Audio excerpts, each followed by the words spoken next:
Magbabagong taon na pero marami pa rin hindi na po proseso na bangkay sa Tacloban, Leyte. May mga residente nagrereklamo na rin dahil sa amoy. Nakatutok live si Salima Ren.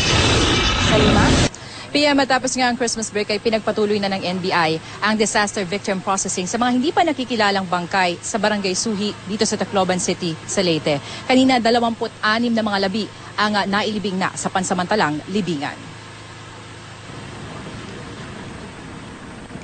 Kahit umuulan, tuloy ang trabaho ng two-man NBI skeletal team sa processing center. Ang mga bangkay isinilid sa mga panibagong cadaver bag. Ang mga naproseso na inihandang ilibing. Di kalayuan sa lugar, ang bahay ni Norma Lugarto. Dahil sa amoy na hindi sila nakakakain ng mabuti.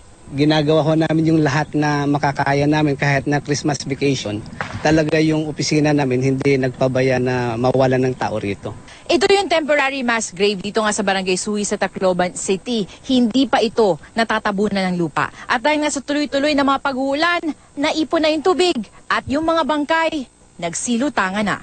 418 na ang naproseso mga katawan. Mahigit 500 pa ang naghihintay na maproseso.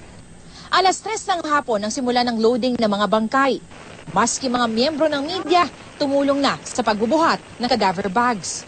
Pasado alas 4 nang may nagbasbas na pari at nilibing ang mga bangkay sa mass grave sa Holy Cross Memorial Gardens.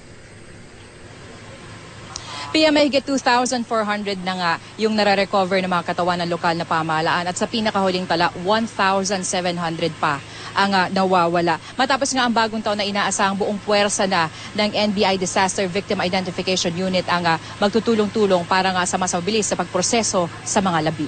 At yan ang latest bulaga dito sa Tacloban City. Pia? Maraming salamat, Salima Refran.